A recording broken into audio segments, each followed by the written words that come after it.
Josh. My name is Josh Carter, and I have always considered myself a lucky person. I'm 38 years old, and I'm an architect for a large company in the city center. I create houses in which families can live, people can dream, they can go through life, and this fills my work with deep meaning. I have always seen it not just as a way to make money, but as a real art, an opportunity to leave something behind.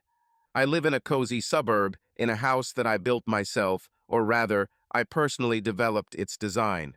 We moved here 4 years ago with my wife Sarah and our son Ethan, who recently turned 9. Sarah is a wonderful woman, 35 years old, and she holds the position of sales manager in a large corporation.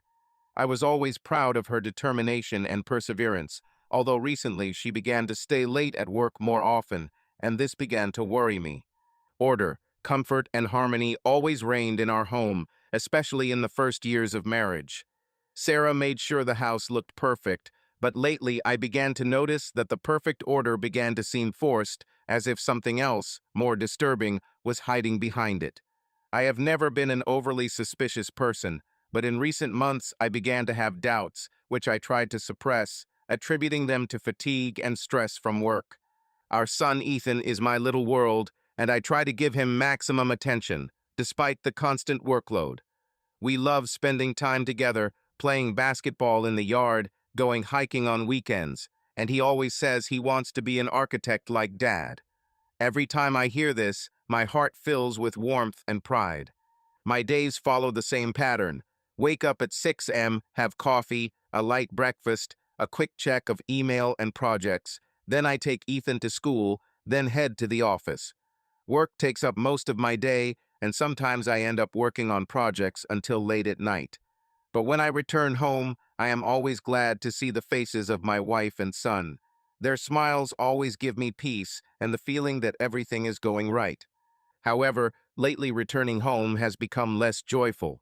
Sarah often began to return late, and although she attributes this to work and additional responsibilities, her eyes tell a different story: fatigue, isolation, nervousness. I began to notice that our conversations were reduced to banal exchanges of phrases about work and the weather, and our rare dates turned into a mechanical obligation that we both tried to get away from as quickly as possible. As for my habits, I have always been a fairly simple and consistent person. I love order in everything related to work and personal life. I do not tolerate chaos and uncertainty. Maybe this is why the current situation makes me so worried and confused. I'm used to being in control, but now that feeling of control is starting to slip away. My ambitions have never been purely about money or status. I always wanted to be a good husband and father, to create a strong family that nothing could destroy. This is what has always been my main goal, and this is what now seems to be at risk. Once upon a time, Sarah and I were incredibly close. We understood each other without words. She was my best friend, my support, the person I turned to after the most difficult days. Now it's as if an invisible wall has appeared between us, and I don't understand at what moment this happened. In recent weeks, I find myself carefully avoiding looking at her phone or asking why she's taking so long at work. This is not because I don't want to know the truth, but rather out of fear that my suspicions might be confirmed. I keep telling myself that everything is fine, that Sarah is just tired, that we just need to spend some time together like we used to. But the more I think about it, the more anxious thoughts overcome me. I began to wake up in the middle of the night, tormented by an inexplicable feeling of anxiety, and look at Sarah sleeping next to me, trying to understand what she was thinking about now, what she was dreaming about these nights. Sometimes I think about our past, our first dates, our wedding, Ethan's birth. These were the best days of my life, filled with happiness and confidence in the future. I ask myself where exactly I went wrong, what went wrong, and why everything seems so shaky and unreliable right now. Probably the most difficult thing now is to admit that a problem exists. I'm still trying to believe that this is temporary, that things will get better soon, but my inner voice says that this is just the beginning of something that I can't control. These first doubts, like cracks in the foundation, begin to grow, and I am afraid to imagine what will happen if they destroy everything that we have built over the years. I began to notice the first alarming changes in Sarah's behavior gradually, as if they were happening gradually, imperceptibly, but inevitably. The first signal for me was her eyes before they always had openness, clarity, some kind of special softness, characteristic only of her. Now her gaze was often distracted, as if she was mentally somewhere far away, and I, sitting opposite her at breakfast, lunch, or dinner, felt as if I was in front of a stranger. This happened for the first time in 10 years of our marriage, and I tried to ignore it, convincing myself that the reason was fatigue, work stress, or something else equally harmless. But over time, the signs became more and more obvious and persistent. Sarah began to stay late at work more and more often, returning home late in the evening and sometimes at night, citing urgent projects and additional responsibilities that were assigned to her at the company. However, despite her words, I felt something had changed on a deeper level. Sarah, always open and talkative, became withdrawn and silent. If earlier we could spend hours discussing the past day, sharing experiences and jokes, now our conversations were limited to standard phrases that sounded mechanical and forced. She began to avoid eye contact, as if she was afraid that I would see something in her eyes that she herself did not want to reveal. I also noticed that Sarah began to pay more attention to her appearance. This was especially strange considering that before she had always been discreetly elegant and not trying to impress anyone in particular.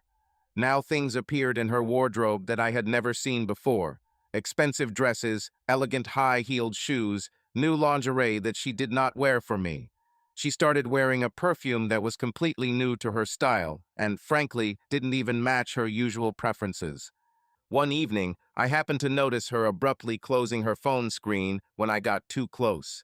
Panic flashed in her eyes. She quickly smiled and hurried to change the topic of conversation. I pretended not to pay attention to it, but everything inside me sank.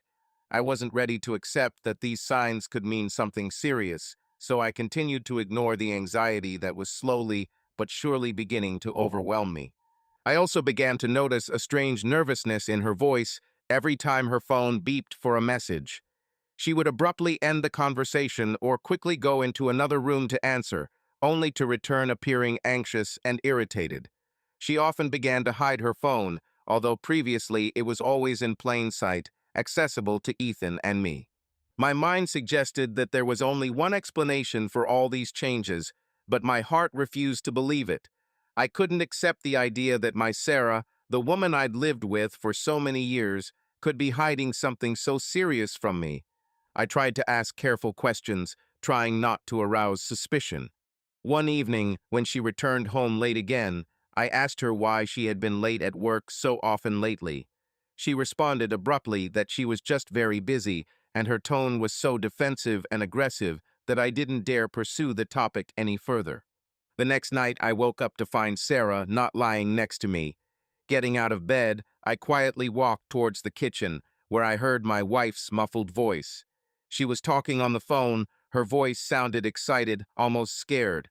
I stopped at the door, not daring to enter and interrupt her, and heard only a fragment of the conversation. "I can't talk now, he can hear. Tomorrow, okay? I promise." I returned to the bedroom. My heart was beating wildly, and my head was spinning with a lot of questions. Who could be on the other side of this line? And why was Sarah so afraid that I would hear something? I couldn't sleep all night thinking about what was happening to my wife. I began to analyze her every action, every word, and the more I did this, the more I became convinced that my suspicions were most likely justified. But that wasn't the worst thing. The worst thing was the feeling of absolute powerlessness in front of what was happening. I didn't know how to approach this topic, how to ask it directly without completely destroying the fragile world in which we were still trying to live. I realized that I could no longer pretend that I didn't notice anything. Something inside me told me that things would only get worse if I continued to turn a blind eye to what was happening. For the first time in all this time, I felt real fear. Fear of losing her, losing our home, our family. And what scared me most was not the possibility of betrayal itself, but the understanding that Sarah was no longer the same woman I once knew. I knew that sooner or later I would have to deal with this issue, and all I had to do was decide whether I was ready to learn the truth, no matter how painful it might be. Sarah. My name is Sarah Carter. I'm 35 years old, and I never thought that I would one day find myself in a situation where I would feel disappointed in my own marriage, and at the same time feel strange, attractive attention from my boss at work. It all seems unreal to me, as if from someone else's life or from the plot of some drama that is shown on TV late at night.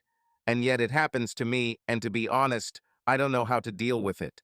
I remember 10 years ago, when Josh and I first got married, I was full of enthusiasm and romantic spirit. It seemed to me that he and I could cope with everything: a career, the birth of a child, any ups and downs of life.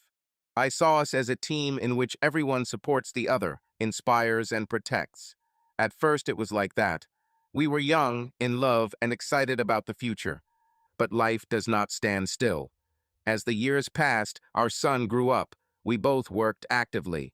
Josh is a talented architect, and with each new project, he seems to go deeper and deeper into his professional field. I was proud of his successes. I was happy when he talked about new ideas, the admiration of customers, and the prospects for cooperation with large companies. I saw in him a man who was pursuing his dream, and I always tried to support him, even sacrificing my own time and interests. But at some point, I felt that our roles had become too clearly distributed. He is a brilliant architect whose priority is projects, plans, and clients. I am a homemaker who, although I work as a sales manager, still bears the main responsibilities of taking care of the house and raising my son. For a long time, this seemed normal to me. After all, this is how many families work, and no one complains. But inside me, a feeling of emptiness and lack of attention gradually grew. I tried to talk about this with Josh, but he often replied that he was too tired, that he had another project to finish, that he did not have enough strength to understand my whims. At first, such comments only slightly offended me, but over time they became a real source of resentment and disappointment. I felt that our conversations were becoming more and more superficial. We hardly shared our innermost thoughts with each other and did not discuss any important personal moments. And those rare weekends that we spent together sometimes turned into a series of household chores: buying groceries, washing, cleaning, checking on our son's homework, and some small details. I understood that it was hard for both of us, that we lived in the rhythm of a constant race. But at the same time, I felt more and more how we were gradually moving away from each other. And during this period of personal dissatisfaction and vulnerability at work, changes began. I have been working as a sales manager in a large company for several years now, and I have always considered myself an experienced professional capable of negotiating at a high level. And in this, I was really successful. My sales figures were consistently high, and I liked the feeling that I could convince people, find a common language with them, and conclude profitable deals. The problem is that I never had a chance to go further, to climb the career ladder. My managers, one after another, usually perceived me as a workhorse.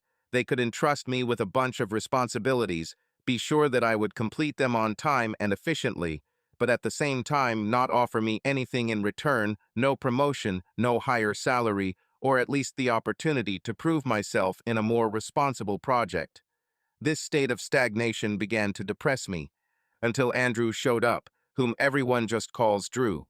The new boss, a strict, charismatic businessman who looks like he came out of some TV series about large corporations. He is 10 years older than me, self-confident, able to impress people, both subordinates and partners. When he first took office, there were rumors in the department that he was a bulldog, a predator, and a shark. They said that he did not tolerate objections, that he could easily fire someone who seemed insufficiently effective to him. I was scared and curious at the same time. I tried to work even better so as not to fall under his hot hand, completed all tasks on time, sometimes stayed late to make sure that reports were done, client databases were updated, and all contracts were drawn up without a single mistake. Imagine my surprise when Drew began to show special attention to me. At first, these were small, friendly conversations in the corridor, where he casually asked about my affairs, about my vision of this or that process in the department. Then he sometimes began to personally call me into his office under the pretext of clarifying the details of the next transaction. I immediately noticed that his voice lacked the usual harshness that he demonstrated with other employees. On the contrary, he spoke to me softer, almost affectionately, and often repeated that he appreciated my punctuality and responsibility. On the one hand, I was flattered, because I really gave it my all, and any recognition of my merits was extremely important to me. On the other hand, I felt some kind of ambiguity in his gaze, two long pauses in the conversation when our eyes met, and he seemed to be looking for something more in me than just a valuable employee. But I drove away such thoughts from myself, because I have a family, a husband, a son. How could I allow myself to seriously pay attention to someone else's man? However, I could not deny that this attention both alarmed and stimulated my pride. Josh hasn't paid me much compliments lately, hasn't been interested in my feelings and emotions, and here comes a man who sees me as a professional, praises me, treats me courteously. I have been missing such feelings for a very long time. One day, after a particularly successful deal in which I was able to sign a contract with a fairly large client, Drew invited me to lunch to discuss further prospects for cooperation. I, not seeing anything reprehensible in this, agreed. We went to a restaurant not far from the office, a place that was not too pompous, but still clearly different from the places where company employees usually dine. At the table, he behaved even more relaxed than usual. He took off his jacket and leaned back in his chair, looking at me as if I were not just an employee, but a guest whom he wanted to charm. He asked me about my career, my ambitions, and what I really wanted to achieve. I told the truth, that I felt like I was stuck in one place, that I wanted more, that I was capable of more. And then Drew smiled and said that he was planning personnel changes, that he needs someone who will take charge of a new project related to entering new markets, and that, in his opinion, I am the ideal candidate for this role. At that moment, my heart literally jumped for joy. I imagined how I would tell Josh about this, how he would see that I, too, could be in demand and significant, and maybe then he would understand that next to him was not just a keeper of the hearth, but a woman with serious professional aspirations. But my joy was short-lived. Drew, leaning slightly across the table towards me, with a soft smile on his lips, said something that sent shivers down my spine. He said that the leadership position we were talking about was a delicate matter and that I would have to adhere to certain rules of the game. That, of course, I will receive all the necessary resources, authority, and a substantial salary increase. But that in such a matter, not only professional competence is important, but also personal understanding. He clearly hinted that physical intimacy, or at least romantic interest in him, could become an unspoken condition for my career growth. I felt my face begin to burn with embarrassment and indignation.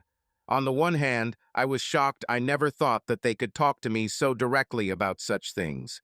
On the other hand, it was as if a gate had opened inside me to a hitherto unknown world, where the rules of morality were blurred by power and money. After all, I still craved recognition and promotion. I wanted to feel the taste of success. I wanted to prove to myself and others that I was worthy of more than just the role of a middle manager. Realizing that I needed to react somehow, I sharply replied that my professional qualities speak for themselves, and if he believes that I am suitable for this position, then no additional conditions are needed. Drew just chuckled and added that everything in life is connected, and left the topic hanging in the air. We didn't discuss it further over lunch and soon returned to the office, but I was left with an extremely unpleasant aftertaste. In the evening, when I returned home, I was depressed and confused. Josh noticed my gloomy mood, but as usual, he limited himself to a short, "How was your day?" and, without listening to the answer, went to check the plans for his new project. I wanted to share with him, tell him what happened, ask for advice. After all, he is my husband. Wouldn't it be logical to find support in him? But seeing him completely immersed in work and not even looking me in the eyes, I realized that he would not now listen to anything that went beyond the scope of our routine dialogue. I went into the bathroom and stood in the shower for a long time, trying to wash off all the dirt that Drew's hint seemed to have left on my skin. But at the same time as I was disgusted by this situation, I also felt a strange excitement, perhaps because they finally saw in me not only a workhorse, but also a woman. Drew looked at me with a look that I hadn't seen in Josh's eyes for a long time. For several days, I tried to remain calm in my interactions with Drew, avoided him as best I could, and avoided direct conversations about a promotion. He didn't insist either. He only caught my gaze from time to time and slightly curled his lips in a sly smile, as if reminding me of our strange conversation. And the more he was silent, the more tension grew in me. I couldn't understand whether he was really ready to give me this position without any conditions, or whether his hints were an obligatory part of the deal. And then I began to think about why this question bothers me so much.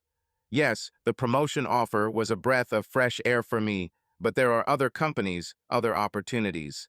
Could I just quit and find a place where I would be valued without such conditions? However, the fear of being left without a stable income and without prospects at my age turned out to be stronger. In our family, Josh was considered the main breadwinner, but I didn't want to be completely dependent on him. I wanted to have my own financial independence and feel like a full-fledged partner and not an appendix. In addition, another, much more dangerous feeling flashed through curiosity and even a slight attraction, which I began to experience while communicating with Drew. I found myself sometimes pleased to see his confusion when I responded witty and a little coolly. He didn't expect me to be so resilient, and that gave me confidence. On the other hand, I still saw this predatory nature in him. He was used to getting everything he wanted, and if he wanted me now, he would find a way to make me come to it myself. Be that as it may, I did not have a ready solution, and I continued to live in this limbo for some time. I tried to behave as before with Josh, not to show my irritation, so as not to provoke quarrels. But resentment and disappointment were brewing inside me. It seemed to me that he never noticed how much this situation at work was unsettling me. He didn't ask about my successes or problems, didn't care what I was thinking about, or how I was feeling after a long day. But one time, when I returned home later than usual, Josh directly asked, "Why so late?" I replied that I was working on important documents. He just nodded and continued to look at something on his laptop. No clarifying questions, no interest in details. This made me angry. Is it really possible that if I come home in the morning, he too will simply nod and return to his projects? That night, I lay awake for a long time, looking at the ceiling and trying to understand where we had come over all these years. I felt fatigue and dissatisfaction accumulating in me. Sometimes, in my most desperate moments, I even thought that if Drew continued to give me this ambiguous attention, I might give in to temptation, even if only to feel wanted, needed, valuable again. I almost hated myself for these thoughts, because I knew that this could destroy our family. But for some reason, I felt that this family existed only on paper, that we had long ceased to be for each other what we were in the beginning.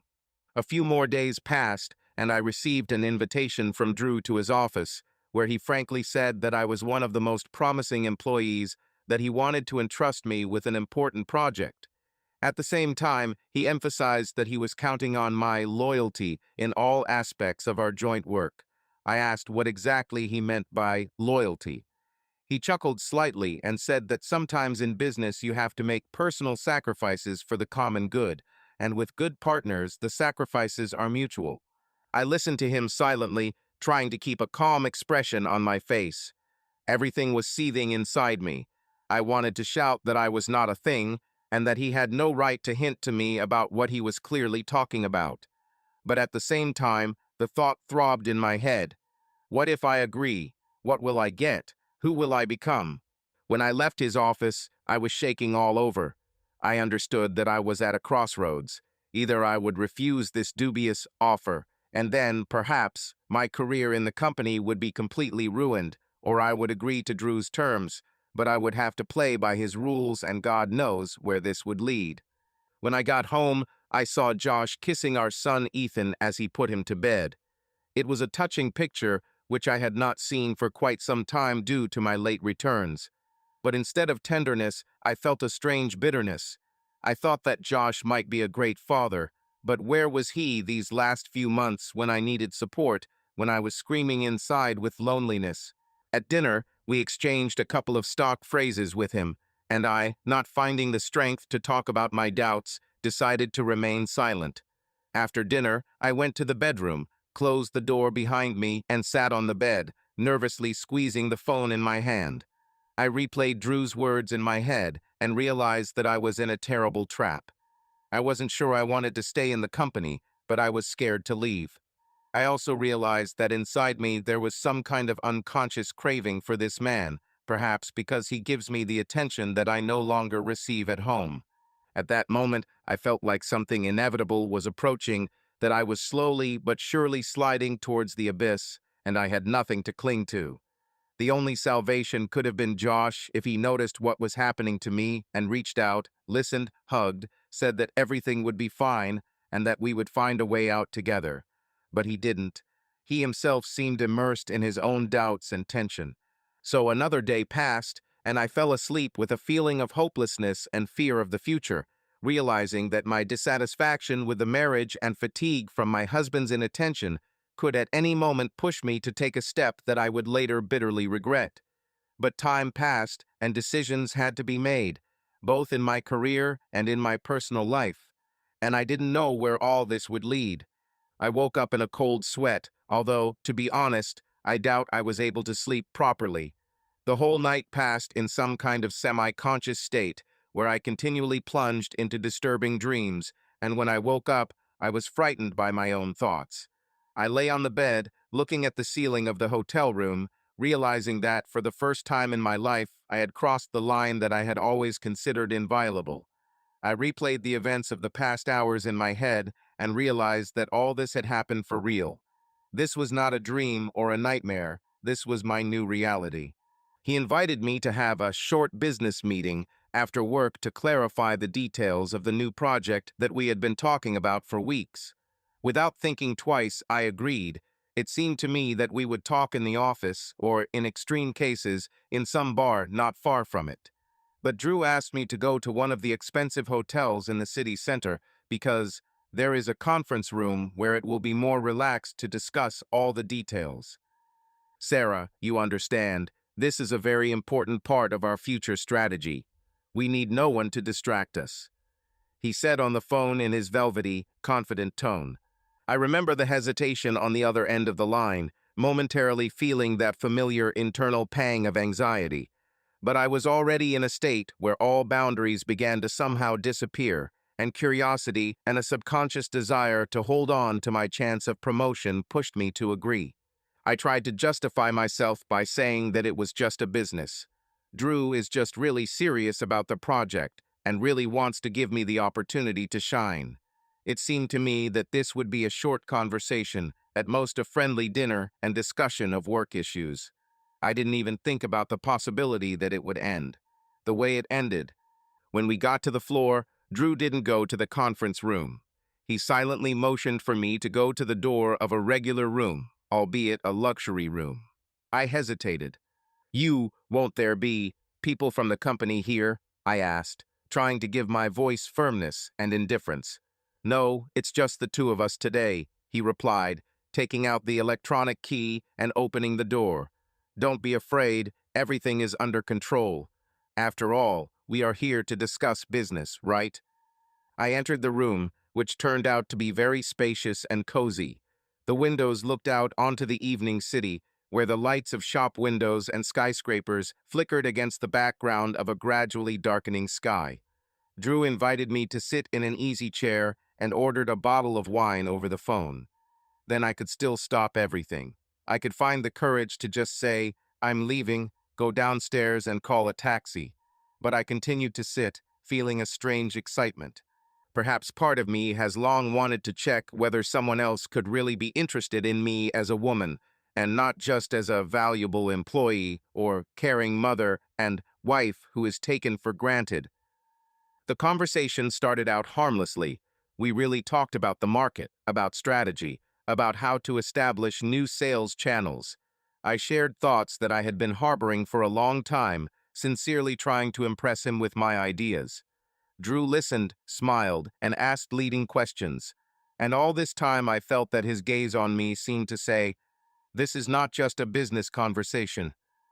Word by word, glass by glass, and now we are standing next to the panoramic window, looking at the lights of the city, and his hand touches my forearm. I remember how my heart started beating as if it wanted to jump out. "You do understand that everything you deserve is almost in your hands?" Drew said casually, leaning towards me. "All that remains is to overcome your fears and prejudices a little." I couldn't find what to answer. Everything happened so quickly. His hand hugged my waist, the wine hit my head, and I didn't push him away. I don't know how long we stood like that, but this moment definitely became the point of no return. When we got to the bed, I was already vaguely aware of what was happening, and with some inner voice I convinced myself that this is how it should be, that my whole future depends on this, and that Josh doesn't care about me. Now, lying in the same bed with an empty soul, I felt disgusted. Drew was long gone. He said he had an early meeting and asked me to not take things personally, and also reminded me not to be late for work. He kissed me goodbye, promising to give me good news about my project. But instead of joy and satisfaction, I felt only shame, guilt, and an overwhelming emptiness. I sat on the edge of the bed, covering my face with my hands, and cursed myself. How could I have gotten to this point? What should we do now with the guilt towards Josh and our son Ethan? After all, I always considered myself a decent person. Perhaps, once, in a fit of anger, I fantasized about taking revenge on my husband for inattention, but I never thought that I would seriously cross this line. "God," I whispered, trying to pull myself together. "What have I done?" I wanted to cry, but I couldn't. Tears stood in a lump in my throat, and my brain worked feverishly, trying to find an excuse, or at least logic, in what I had done. I spent the whole day after that on automatic. On the way home, I had already decided that I needed to somehow distance myself from Drew, to find the strength within myself to interrupt all such communication. But in the evening, a message arrived. "You were incredible. Don't forget that our cooperation is just beginning.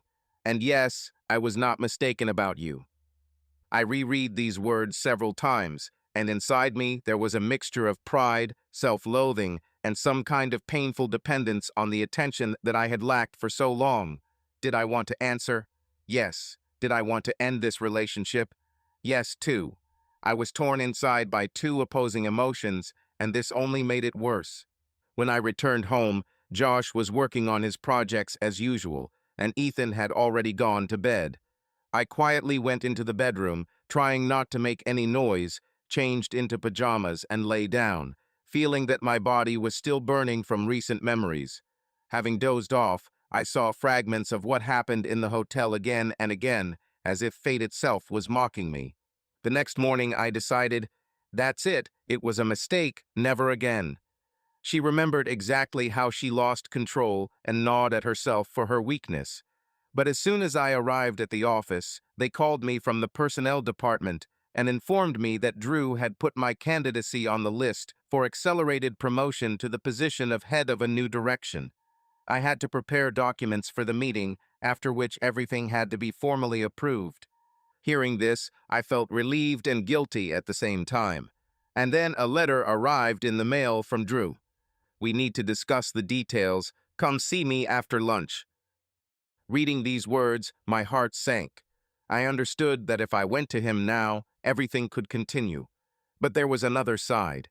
After all, I was getting what I had dreamed of for so long: recognition, career growth, a tangible increase in salary.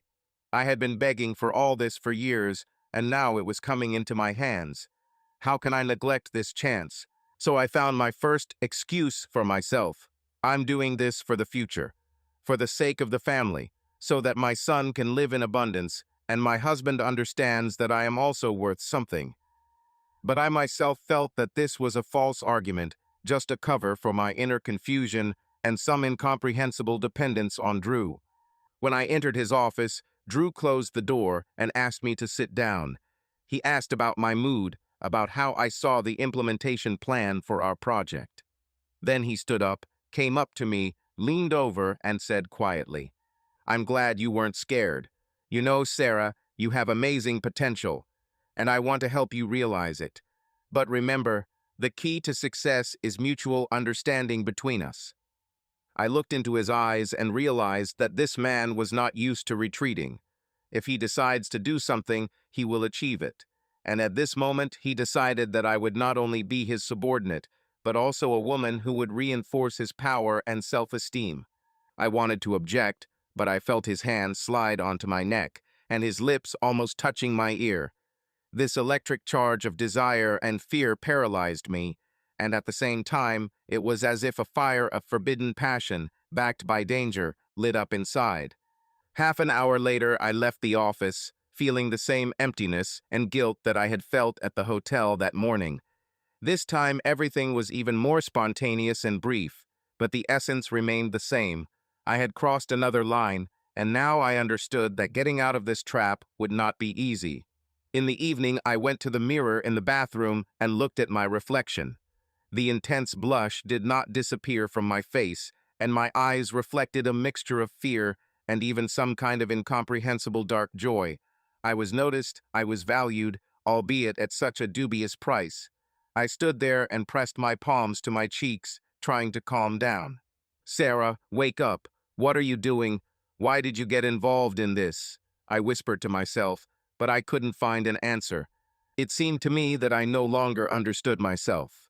My marriage has long lost its former colors, but this does not mean that I am ready to destroy it, and yet I have already started doing this.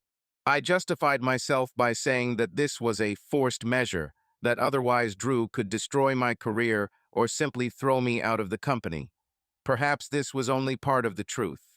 The second part was that a strange feeling awakened in me that I was important and desirable to someone, and therefore I existed not only in the role of wife, mother, and hard worker. As the weeks passed, meetings with Drew began to occur more and more often. He scheduled them when he wanted and how he wanted.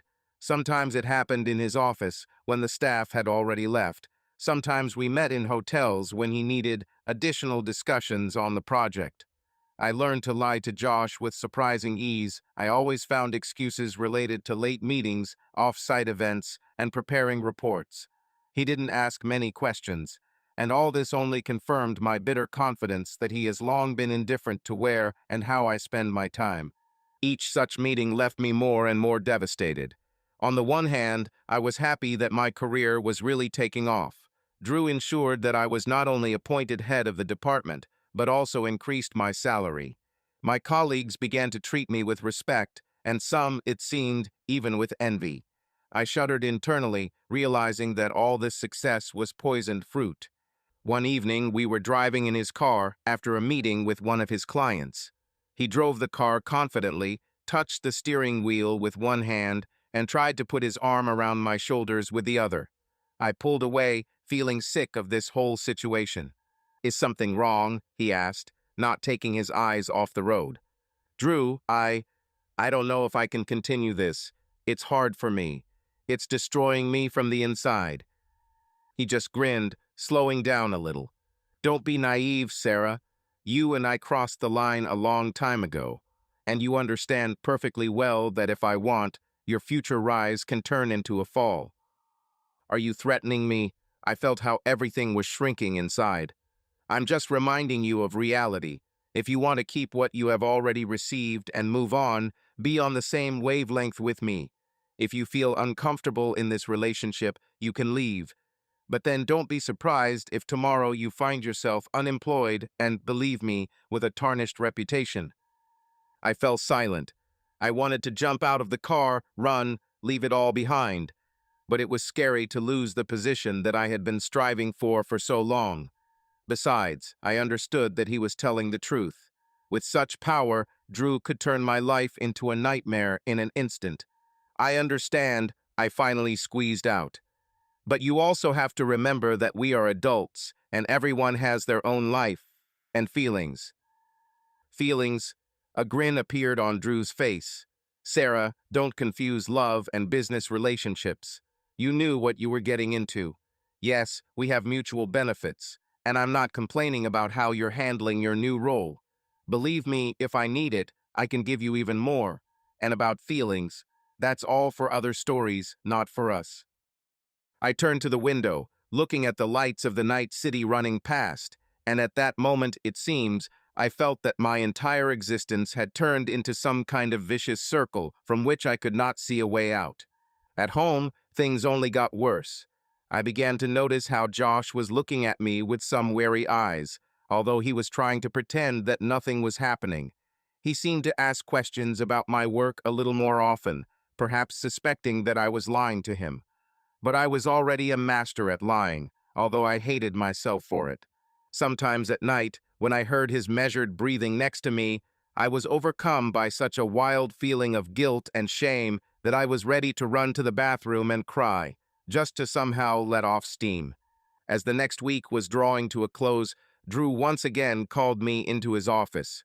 He booked plane tickets to a neighboring city where we were supposed to negotiate with potential partners.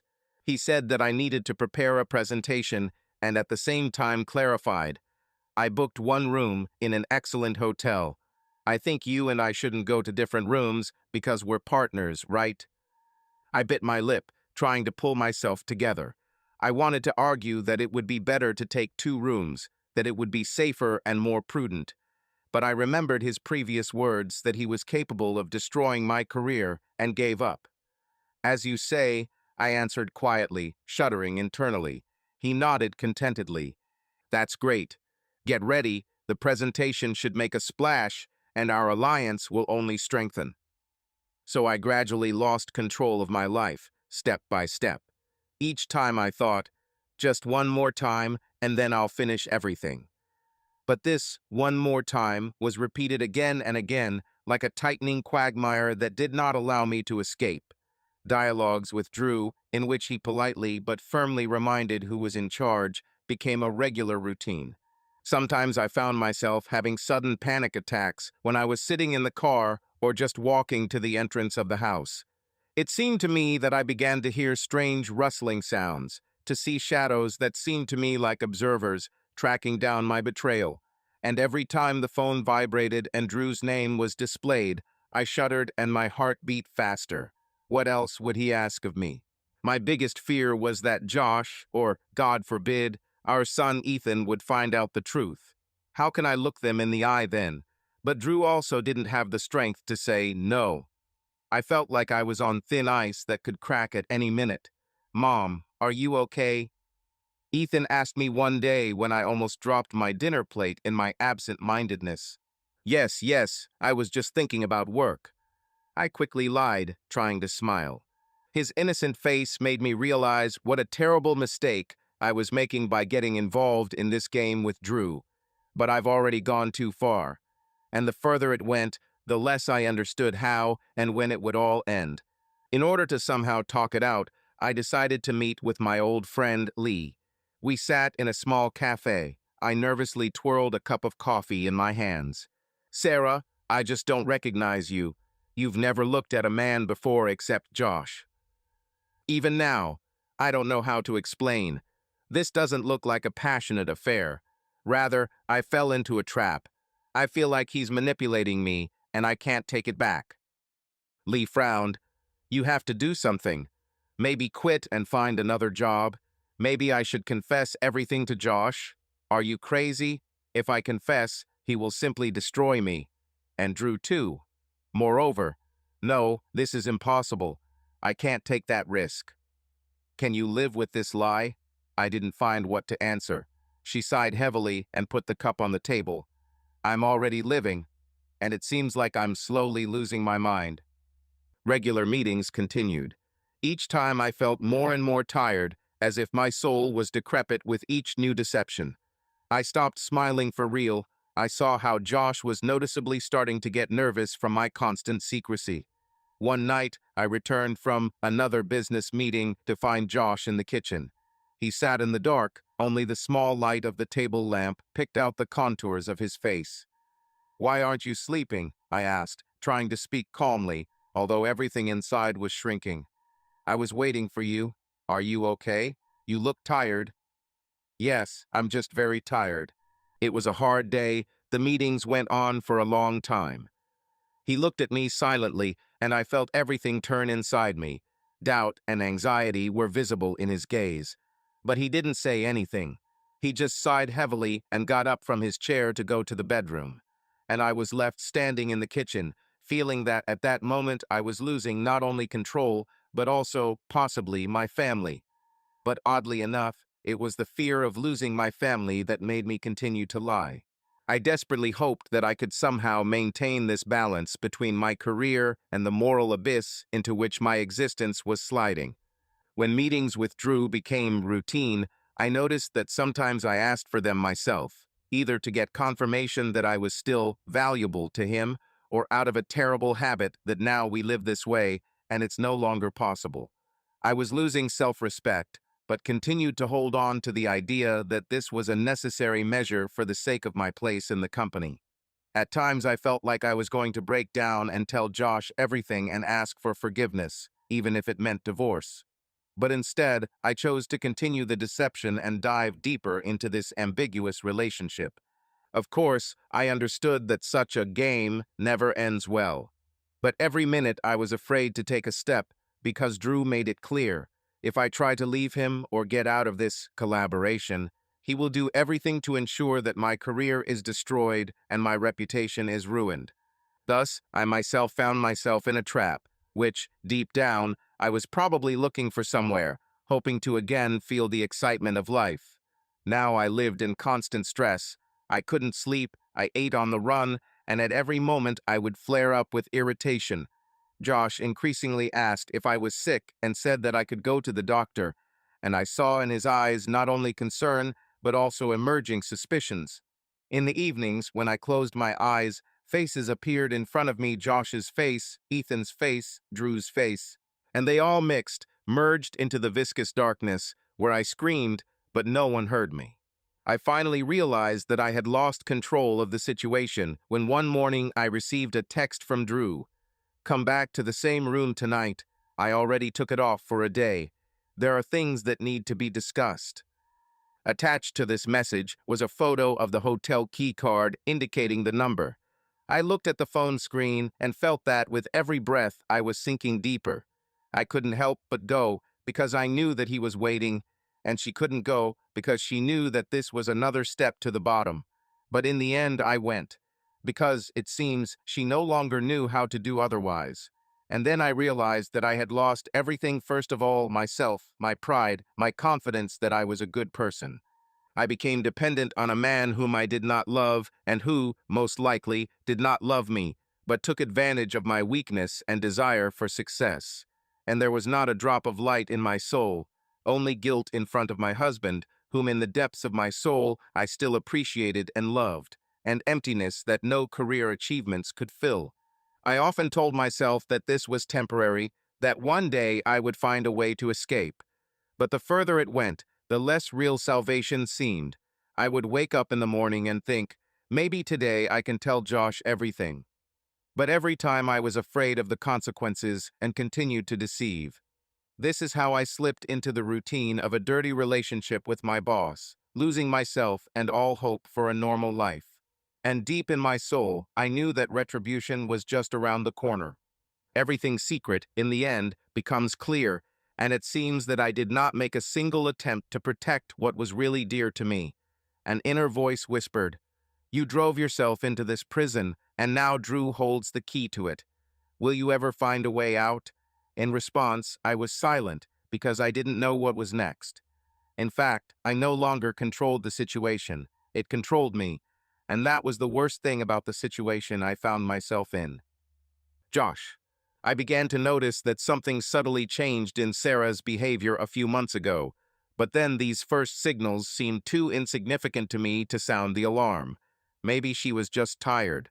Maybe her workload has increased.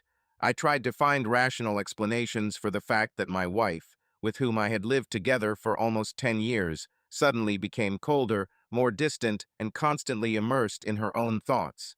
At first, I tried not to attach much importance to it, chalking it all up to stress and new tasks in her department. But the further time passed, the more I felt that an impenetrable wall had grown between us.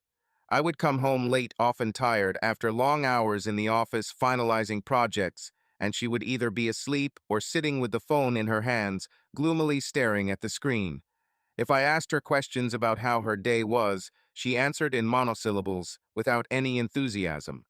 One evening, when I returned home a little earlier than usual, I saw Sarah hastily hiding something in the closet. Noticing me, she shuddered slightly, put on a smile, and quickly changed the topic of conversation as if nothing had happened. I decided not to pry into her soul. Perhaps she was preparing a surprise for me. This happened before, when we gave each other gifts for no particular reason. But an inner voice told me that this time everything was much more complicated. Gradually, her detachment began to increase. We had heart-to-heart conversations less and less often. Before we could discuss my architectural projects or her sales, laugh at strange stories and joke, now conversations boiled down to, "How was your day?"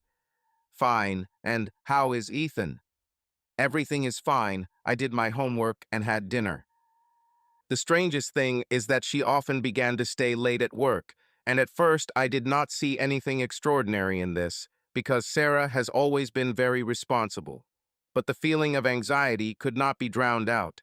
She began to take a change of clothes with her to work. She explained this by the fact that she needed to look presentable for the client, bought cosmetics that she had not used before, and began to select underwear more carefully.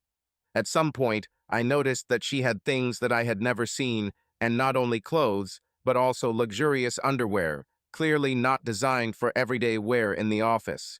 She placed orders online and received them at work, so she hardly expected me to see all these new items. But one day, the courier delivered the parcel home by mistake.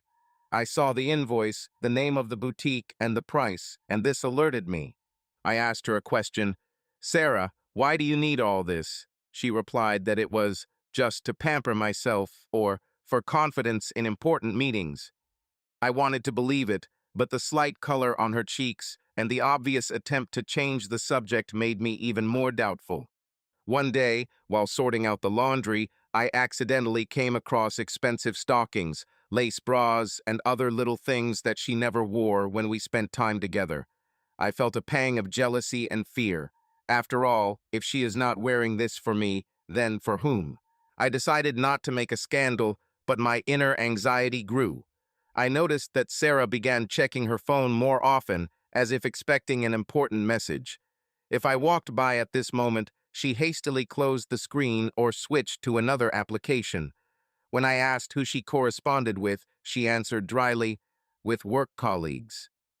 All this, perhaps, would have seemed trivial to me if not for the general atmosphere of alienation. I tried to brush it off, telling myself, "Don't be paranoid, every person has the right to personal space." But something inside was already insisting that it was not a matter of personal space, but something more serious. Ultimately, I decided that if I didn't do anything, I might lose what was left of my trust. And then I began to act carefully, quietly, but purposefully. Spying on my own wife, the very thought of it made me feel ashamed and deeply disgusted with myself. I was not the kind of person who was willing to rummage through someone else's personal belongings without good reason. But I felt that either I would start doing something or I would simply go crazy with doubts. The first thing I started paying attention to was when and how often Sarah stayed late at work. I wrote down the approximate time of her arrival home on my phone, looked at what days of the week were repeated, compared this with her reports that they had an urgent project or meeting with an important client. At first, this didn't give me any clear evidence, but at least I could see that delays were becoming regular and stories about work seemed to be memorized. Then I noticed that she began changing passwords on her devices. Before, we had no secrets, and we could easily unlock each other's phones if needed, for example, to find a photo or something in notes. Now Sarah had a new combination, which she stubbornly hid. I asked her why she did this, and in response I heard something about hacking and company security policy. I didn't believe it for a second. One day, when she left her phone charging in the living room while she went into the shower, I tried to unlock it, but to no avail. All I could do was wait for another chance or decide to take more radical measures. The real push to take more decisive action came when I noticed that Sarah began going away on weekends without a logical explanation. Usually it looked like this. She would say that she would meet a friend or a colleague who is moving away and wants to say goodbye, and each time there were some new friends that I had never heard of. I offered to go together or at least give me a ride, but she invariably refused. "This is a purely girls' evening. You will be unnecessary there." On one of these days, I decided to follow her. Yes, it sounds terrible, and I'm still ashamed to admit that I did this, but the time when I could just take my word for it has already passed. She left the house at about 3 o'clock in the afternoon, put on something clearly more elegant than required for simple girls' get-togethers, an expensive dress, high-heeled shoes, unusually bright makeup. I drove about a couple of blocks and stopped at a grocery store, where, as I understood, another car was waiting. When a silver car pulled up, she got into it. I could only notice that there was a man behind the wheel, although I couldn't see the license plate. I felt how everything inside me grew cold with jealousy and horror. Here she was, my wife, leaving with a guy unknown to me. My hands were shaking as I started the engine and tried to follow them. But unfortunately, at the traffic light, I lost sight of them, and then I completely realized that I didn't know where they were going. I returned home completely distraught, knowing that there was every chance that Sarah was deceiving me. I decided to move on. I started checking the expenses on her bank card. Yes, I knew her username and password. We once prepared these accounts together. I saw that lately she had been shopping at expensive boutiques and restaurants that I had never even heard of, or withdrawing cash from an ATM near some hotel in the city center. All these expenses did not coincide with her usual lifestyle, and the household budget that we formerly maintained did not reflect these expenses. In the evening, while she was sleeping, I snuck into her bag to see if there were any receipts or receipts. I felt terrible, as if I had already violated all moral boundaries. But the pain from the thought that I was being betrayed was stronger. In my bag, I found a key card for a hotel, which is not located near Sarah's office. The card was in the name Andrew Miller, which I could see in small letters next to the barcode. My heart began to beat. Who is this Miller? Rumors were already popping up in my head. I knew that her boss's name was Andrew. Previously, I did not attach any importance to this, but now everything began to form a frighteningly harmonious picture. The decisive moment came when I finally managed to use her phone. She forgot it in the kitchen when she hurried to the car in the morning to get a folder with documents. The phone was not locked, apparently because someone had recently called. I was literally paralyzed for a few seconds. This was my chance, and I understood that if I didn't look at her messages now, I would miss, perhaps, my only opportunity. I took a deep breath, overpowering my self-loathing, and opened the list of recent chats. There was some Drew with an avatar that didn't have a face, just the logo of the company where Sarah worked. I clicked on correspondence. Everything I read completely broke my heart. These were not just work correspondence, there were unambiguous hints, short phrases like, "Yesterday was great," "I need you so much," "I can't live without you," and others from the same category. The dates and times of the messages coincided with days when Sarah was working late or meeting friends. The further I scrolled through the chat, the more I began to shake. The details I extracted from this stream of words confirmed my worst suspicions. There were discussions of meetings in hotels, times when I was supposed to be away from home, plans for joint business trips. Moreover, I saw that it was this man who gave her expensive gifts. There are fragments where she thanked him for lingerie or perfume, which she used only for special occasions. And most importantly, I realized that all this lasted more than a couple of days. Based on the dates of the messages, it turned out that Sarah had been maintaining this secret affair with her boss for several months. It was as if it exploded inside me. Anger, pain, despair, all these feelings mixed into one lump, squeezing my chest. I couldn't read to the end because I heard her footsteps in the corridor. With trembling hands, I locked the phone and put it where it lay. When Sarah entered the kitchen, I was standing by the window, trying to look as if nothing had happened, although a hurricane was raging in my soul. "Sorry, I left my phone," she said, noticing the device on the table. "Everything is fine." "Yes, everything is fine," I answered, feeling my lips tremble. She took the phone and ran on about her business, and I stayed, clutching the windowsill with my fingers so as not to give myself away. My head was spinning. I wanted to scream, break dishes, and leave the house and never return. But I understood. I had to pull myself together. If I start a scandal now, everything will be too easy, and Sarah may begin to deny or dodge. I decided that I needed to collect as much evidence as possible so that later there would be no doubt neither for her, nor for me, nor for the lawyers if it comes to divorce. I started copying her phone contacts and wrote down the dates of the messages in notes. I checked when she left and when she returned and compared this data with her fictitious explanations. Now I saw with my own eyes how she weaves a web of lies, and it tore my heart into pieces. Sometimes, when she was already asleep, I would go into our living room, sit on the sofa, and, holding my head in my hands, think, why is she doing this? Where did I go wrong? Was I really such a bad husband that she chose to go to someone else? I replayed all our conversations over the past years in my head, remembering the last time we were happy together, and could not find the point where everything went wrong. The most painful thing was not just to realize the fact of betrayal, but to understand that it was committed with cold calculation, that Sarah had learned to skillfully lie and build ambiguous schemes. Each time I became convinced that my trust was an empty phrase for her. It killed everything warm that was left in me. The moment that finally broke me down was when I found messages in her phone with a selection of photos.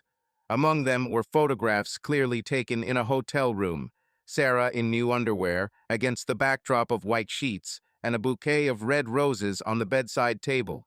The date and time in the metadata showed that it was the evening she said she worked in the office into the night. In one of the photographs, a man's hand came into the frame with a watch, which I had definitely never worn. Here I no longer had the slightest doubt. I closed my eyes and felt tears of rage and pain fill them. But I restrained myself. I did not give free rein to my emotions. My heart became cold as stone. I realized that we were about to have a conversation from which there would be no turning back. My hands were shaking when I downloaded these pictures onto a flash card. I felt like everything Sarah and I had built had collapsed. Maybe it had cracked for a long time, and I just didn't notice. Or, more precisely, he didn't want to notice. When she returned, I saw the same distant expression in her eyes. I tried to act calmly and pretend that I didn't know anything. I needed time to think through how I would present all this evidence to her. A hurricane of feelings was boiling inside me. Part of me wanted to immediately attack with accusations, screaming, "How could you?" The other part whispered in a quiet voice, "Wait. Keep your cool so she can't get away with it." Sarah. I sit on the edge of the bed, wrapping my arms around my knees, and look at my reflection in the mirror opposite. The curtains have not yet been drawn, but the room is already dark. Evening quickly consumes the spaciousness of the bedroom, and I clearly hear only my own breathing and rare sounds from the street. Everything inside me shrinks from anxiety, which seems to have become my constant companion in recent weeks. I try to calm down, but I feel a shiver run down my spine at the thought that Josh might know everything. This guest took me so unexpectedly that I did not have time to figure out how to act. I remember the events of the last days. I try to recreate the picture of every conversation, every look that he gave me. More than once I have caught myself starting to look for signs of suspicion in his eyes. Sometimes it seems to me that he is looking more intently than usual, as if he is scanning my face, trying to read the secrets written on it. And I, like a naughty child, try to respond as neutrally as possible, as if putting on an indifferent mask. But behind this mask, a real hurricane of feelings is seething. Fear, shame, confusion, pain, anger at myself, and at what I got myself into. It seemed to me that I had long ago learned to lie, that I was good at coming up with convincing justifications and explanations. But these days, when Josh looks at me longer than expected, my heart skips a beat. I'm starting to think of new ways to avoid direct questions before they come up. The problem is that he doesn't ask yet. Instead of attacking or causing a scene, he acts strangely calm. And this unspoken threat, this silent observation frightens me much more than if he suddenly snapped and screamed, accusing me of lying. At least then I would know how to answer. And now I'm in limbo, not having the slightest idea how deep he dug or what evidence he has. More and more often, waking up in the middle of the night, I get out of bed in a cold sweat and go to the doorway, peering into the darkness of the corridor. It seems to me that Josh is standing outside the door and listening to my breathing. Or maybe he's figured it out a long time ago and is just waiting for the moment to tell me that it's all over, that he's taking Ethan and filing for divorce. Such thoughts drive me crazy. I don't know how to live in this constant tension. I also don't find a place for myself in the office during the day. I look at Drew, who continues to act like he has everything under control. His self-confident grin and calm manner of command infuriate me more and more. I want to shout in his face that I can't live like this anymore, that I'm tired of being afraid, tired of lying, and afraid of every sound of the night. But I know how it will end. He has already hinted that he will not tolerate whims, that if I try to interrupt our meetings, he will do everything to make my position in the company unbearable, and in addition, he may, accidentally, make it clear to Josh that we are not spending time together because of work issues. Only now I realized how strongly I was connected with him, how I clung to this work and to those crumbs of feeling of self-worth that it gives me. This man not only satisfied my vanity, but also made me believe that I could be special, valuable, and needed by someone professionally. At the same time, he pulled me step by step into a web of addiction, where I am afraid of losing my job, my reputation, and support, even if this support has long since become toxic. However, lately I've started looking for ways to distance myself from Drew. I try to come up with reasons to avoid an evening meeting, citing health, urgent family circumstances. I can see how much he doesn't like it. He furrows his brows, purses his lips, and one evening, when I wrote that I had to return home because of Ethan, he replied with a cold message. You better not forget who you owe your position to. I reread this phrase several times. Resentment and anger flared up inside. Why does he think that he can dispose of me? Why did I let him think that? But the main thing remained a feeling of hopelessness. I understood that, for now, I was entirely dependent on his location, because at any moment he could deprive me of my position, denigrate me in the eyes of management, or maybe set me up in front of Josh, hinting that we were lovers. No matter how hard I tried to limit meetings, Drew finds ways to force me to obey. Either he will assign an extremely important task, for which we need to meet in person and discuss the details, or he will schedule a business dinner with partners where we must certainly appear as a team. Sometimes I agree, convincing myself that this is part of the job and that it is temporary, that I will definitely find a way to stop all this. But instead, I only get deeper and deeper into his plans and our shared deception. And now, being in this state, I begin to understand more and more clearly that Josh has probably seen my strange, nervous reactions more than once. Surely you notice that I constantly receive messages, hiding with my phone in the bathroom or kitchen to answer. He may have even glimpsed the name Drew on the screen. After all, one day, it seems, I left the phone unattended when I went to the shower, and when I returned, I found it slightly shifted on the table, not the way I had put it. That evening Josh looked at me strangely, and when I jokingly asked, "Is there something wrong with my face?" he just grinned. That grin still stands before my eyes. There was something about it, as if he already knew everything, or at least guessed. I tried to find words to start a conversation with him, to ask what was going on. But fear prevailed. I was afraid that if he directly told me the evidence, I would have to confess. What can I say? Sorry, Josh, I cheated on you because... What next? I can't find any worthy excuses. At best, he will say, we will get a divorce, and then everything will immediately fall into place, but this will be the end of our family. And at worst, he will start a scandal and tell Ethan everything, which will be a real disaster. I don't want to traumatize our son who doesn't know anything yet. I'm racked with guilt as I look into his eyes, and he smiles carefreely as he talks about his school adventures. Every time he calls me Mom, my stomach tightens and I think, what will happen to him if the truth comes out? I recently made another attempt to talk to Drew, insisting that I needed to spend more time with my family and that constant meetings after work can be suspicious. We were sitting in his office when the rest of the employees had already left, and I plucked up the courage to say, "Listen, this can't go on any longer. I think my husband is starting to suspect something. Let's at least slow down these personal meetings for a while." Drew looked at me, narrowed his eyes, and put his hand on the table, knocking it a couple of times in unison with his words. "Do you think I need all this for fun? We have serious plans for the company. We need to develop the project, and for this, there must be business trips and late discussions. No one cares about your husband yet, so calm down. And for that matter, maybe I'll even talk to him in person. I'll tell you about your successes. I'll mention our informal agreements." I felt the blood drain from my face. "Are you going to blackmail me?" I asked, trying to maintain the remnants of my composure, but my voice betrayed my excitement. He smiled wryly. "Blackmail is a big word. I'm just reminding you that every decision has consequences. If you want to suddenly return to the role of an exemplary wife, please, but then forget about the position, forget about the promotion, about the opportunities that have opened up for you. And don't be surprised if there are rumors in the company about your, how to put it mildly, frivolity. Do you think this will be enough to make your husband turn his back on you?" These words hit me hard.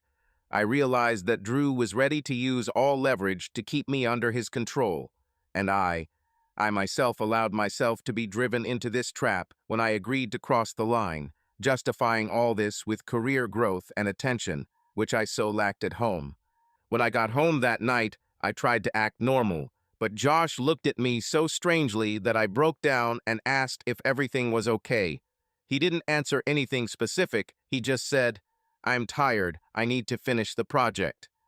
But I felt that something was hanging in the air, like an unexploded bomb. This scared me the most. The next day, I became even more careful. I would turn my phone off when I left the office so I wouldn't receive texts from Drew, or put it on airplane mode if I was at home. But each unfinished correspondence raised even more questions from Drew. He started calling the work number, reminding us about urgent documents, that we supposedly had a meeting with clients. I understood that he was doing this on purpose to unsettle me and show me that I could not simply ignore him. At some point, I began to think about quitting the company under any pretext, just to break this hellish connection. But I immediately understood. If I left, Drew could take revenge by sending out information about me or directly hinting to Josh about our collaboration. I will also be left without work, and it will be more difficult for me to justify myself to my husband. For him, dismissal will be a signal that the matter is not clean. Besides, I didn't want to lose my financial independence, because deep down I still hoped that I could find a way out without catastrophic consequences. There were times when I thought about talking to Josh first, confessing everything and asking for forgiveness. Maybe he would understand, forgive, even with a scandal, but then we could somehow restore the relationship, or at least save the family for Ethan's sake. But I could hardly imagine how I would say out loud the phrases, "I cheated on you," and "This has been happening for several months." I began to shake. I calculated in my mind all possible scenarios. I confess. Josh, in a rage, files for divorce, takes Ethan, and I am left alone and without a livelihood. I'm trying to leave Drew, but I'm hiding the truth from my husband. Drew tells everything himself, sending Josh evidence or starts spreading rumors, which is why I get fired, and an even bigger scandal is brewing in the family. I continue to deceive everyone, pretending that nothing is happening. But then I live in constant fear that Josh is about to reveal me, and Drew will only press harder. All three paths seemed nightmarish. But the third, at least, delayed the inevitable end, giving the illusion that I still had time to find a soft way out. And yet I felt that this illusion was melting before my eyes. When Drew once again called me into his office, demanding a report on the deal, I entered, noticing out of the corner of my eye how my colleagues were diligently pretending to be busy with work. But in fact, many of them definitely guessed that something was wrong between me and the boss. One could feel the tense atmosphere of gossip and gossip behind one's back. I've heard rumors of coworkers spotting us together in places where work meetings are clearly not being held. But so far no one has dared to ask openly, perhaps fearing Drew's anger. In the office, he behaved coldly and harshly. "Why did you stop answering my messages in the evenings? I'm writing you important information, but you're ignoring me." "I have a family," I muttered. "I can't answer calls all the time, Josh, and so." He waved his hand, interrupting me. "Josh is your problem. If he suspects something from you, this is not a reason to destroy everything that we have built in the company. Keep in mind, Sarah, if you don't cooperate, I won't protect you if the time comes. Well, you know what I mean."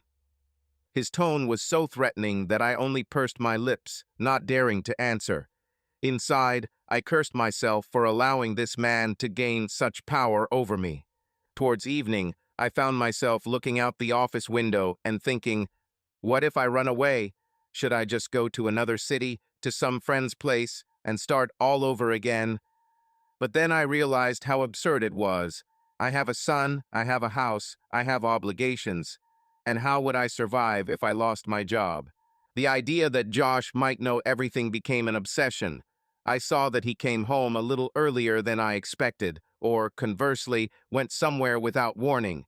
Sometimes at night he would sit in the living room, and it would seem to me that he was studying something, maybe my accounts, maybe messages on the internet. Every rustle made me flinch. At night, I tossed and turned in bed, and Josh lay next to me, and there was an abyss of silence between us. I wanted to speak, to interrupt this terrible silence, but my tongue would not turn. He was also silent, and from this, I felt that some kind of cold determination was accumulating in him. At work, I tried to cross paths with Drew less often, but he, on the contrary, imposed joint planning meetings and invited me to have lunch with key clients. Every time I refused, he would make a displeased face and would say something like, "You're setting me up, Sarah. Don't complain later that I didn't protect you." One day, sitting in the office cafeteria with a cup of coffee, I heard one of my colleagues whispering to another, "It seems Sarah has stopped spending the night at home. Probably her husband already knows everything." Hearing my name, I turned my head, and they fell silent, embarrassed.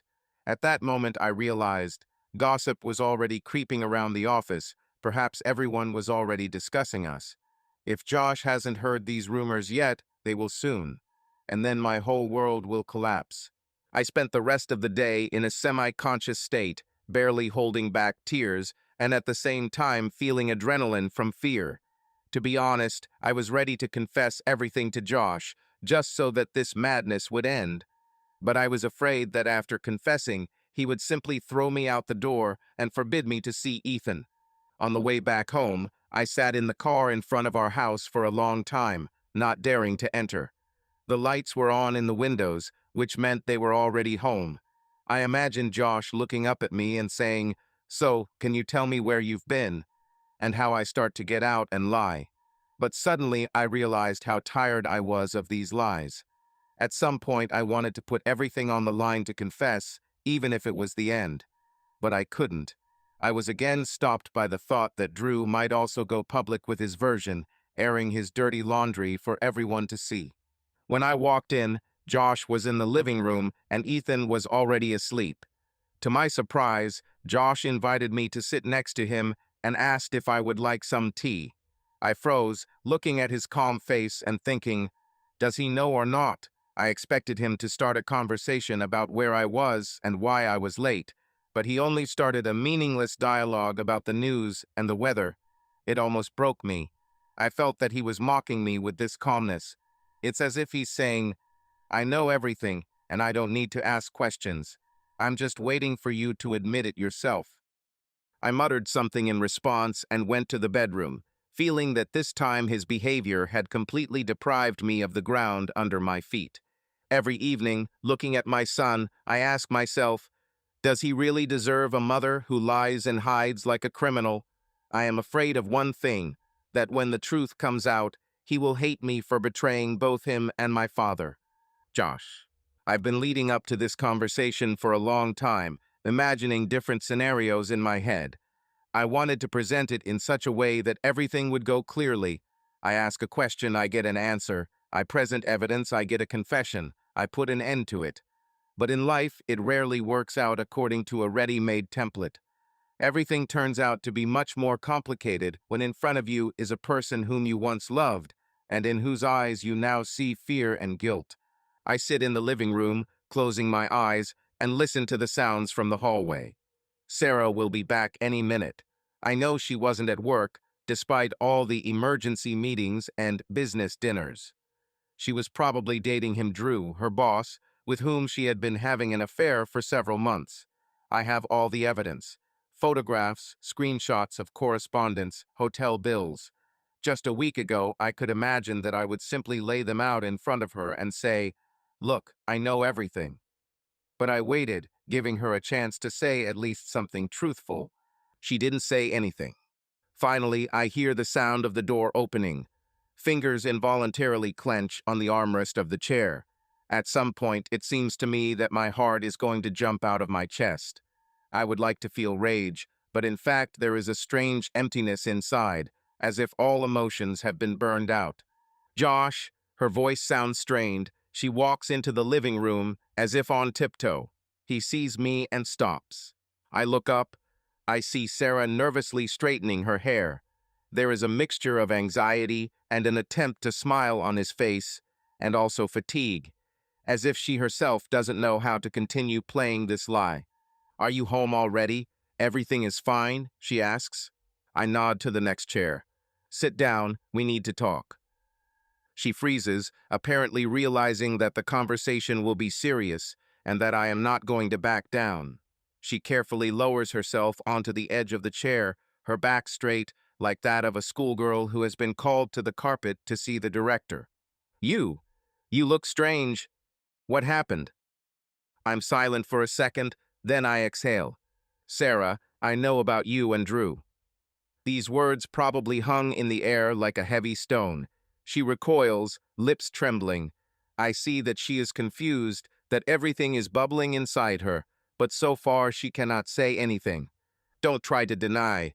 I saw your messages. I saw photos from the hotel. I know when and where you went." Silence. You can only hear small air bubbles from the compressor beating in the aquarium. Strange thoughts come into my head. This sound once calmed me in the evenings, but now it irritates me because it breaks the prevailing silence. Finally, Sarah swallows the lump in her throat. "Josh, it's not what you think. Everything is wrong there." I can't hold back my bitter smile. "What's wrong, and what exactly is wrong? Maybe you want to say that you didn't sleep with him. Or maybe it's just business correspondence, where there are phrases like, 'Yesterday was great.'" She looks away, clasping her hands on her knees until her bones turn white. I, I didn't know what to do. He is my boss. He threatened to fire me if I didn't." "Have you decided that it is better to betray your own husband? Is this your version? That he forced you and you heroically sacrificed yourself for the sake of work, or for the sake of the family?" I hear mockery and evil in my words that I could not express before. I see how she winces from these phrases, as if from a slap in the face. But I can't play nice now. "Understand." She tries to continue, her voice trembles, tears appear in her eyes. "I was thinking about the future. They offered me a promotion, more money, but you were constantly busy with your projects and didn't notice how lonely I was. I wasn't looking for this, I swear." I hear these words, but it's empty inside. Once upon a time, I might have felt a pang of guilt and tried to understand how she felt. Now I feel like her excuses only make me angrier. "Do you seriously think that loneliness gives you the right to have affairs? What about our son? Did you think about him when you went to hotels with your boss? Or is it also for the sake of the family? For his better future, right?" I notice how her shoulders are shaking with quiet sobs. She hides her face in her hands and mutters something incoherently, as if apologizing. But I don't want to feel sorry for her. I've been storing up this pain for too long. Josh, I, I really wanted to stop. It's all gone too far. But he blackmailed me. He said that he would fire me, that he would ruin my reputation. He knew that I needed money, that you were no longer paying attention to me. At the last sentence, I raise my eyebrows. So, it's my fault again? He paid little attention to his wife, and so she found a way out. Amazing. You know, I don't mind analyzing our problems, but I don't think it justifies lying and cheating. She tries to calm down, wiping away her tears. I look at her and feel how everything inside is shrinking from some terrible mixture of pity and contempt. I once loved this woman, but now I look and don't recognize her. But part of me still remembers the old days, and that's what hurts so much. Josh, she says quietly, I'm ready to stop everything now. I'll quit if necessary, as long as you forgive me. Please. I smile wryly. Will you quit? Where will you go next? Will you say at an interview, I left my previous company because the boss was my lover? She closes her eyes and more tears escape. I no longer want to continue this mocking manner of conversation, but I can't force myself to calm down. Do you even understand what you did? I continue, trying to speak more quietly. You destroyed what we built over the years. I I tried so many times to be a better husband for you, worked so that we had a good home, so that Ethan would not need for anything. And instead of talking to me about your problems, you just went to the left. And more than once, you lied to my face, Sar, and most disgustingly, you dragged our son into this, letting him know that Mom was at work, when in fact. I don't finish my sentence, I wince in disgust. Sarah begins to cry harder, sobbing, trying to get closer to me, but I move away. Don't come closer. I hate even thinking about it. Listen, I take a deep breath. I could throw a scene of jealousy, break dishes, yell. But I don't see the point in this. I have already decided everything. What? What did you decide? Her voice sounds almost like a whisper. I'm filing for divorce. This phrase burns me out, although I have been preparing myself for it for a long time. I see her turn pale and look at me in disbelief. No, Josh, please don't do this. I will improve. I will do whatever it takes to save our family. It was a mistake, the biggest one in my life. She tries to touch me again, but I move away. It was also a mistake that you lied to me. Maybe at the very beginning, when everything was on the edge, and you had not yet crossed the line, you could have stopped and said, I'm scared, I feel bad. I would have heard. But now it's too late. We've gone too far. You've come too far. Pause. I watch her face contort with despair. The thought flashes through my head that maybe there is a chance to save the relationship. But the memories of these messages, hotel rooms, her secretive smiles that she gave not to me, crush all possible compromises. And Ethan? She asks barely audibly, you can't just take it and leave. We'll discuss everything. I do not intend to take him away for good and forbid you to see him. He is our son, and it is not his fault that he has such a mother and such a father. But I won't continue to live in the same family, pretending that everything is fine. I won't be able to wake up next to you tomorrow, wondering where you were yesterday and with whom. I'm sorry. I get up from my chair, feeling my heart pounding in my chest, ready to jump out. I never thought this moment would come. We once dreamed of growing old together, sitting on the porch of our house, watching our son go to success. Now it's all a haze, dispelled by her betrayal and my unwillingness to forgive. Sarah continues to cry, but doesn't get up. It seems that she understands that all words will no longer help. Josh, she says quietly as I'm already heading for the door, I'm asking you, don't make rash decisions. Please, give me time. I look around. I look at her. My heart is breaking with pain, although I don't show it. You had enough time, Sarah, but you yourself choose what to do with him. I don't want to live a lie anymore. If you had confessed earlier, maybe everything would have been different, and now it's too late. With these words, I leave the room and head into the hallway. I grab my jacket and car keys. I need to leave, otherwise I might lose my temper and say even more cruel words. I hear her steps behind me, but I turn around only at the threshold. I will be staying at the hotel for the next few days. I submit the documents. A lawyer will contact you. Well, about Ethan. Let him stay here for now.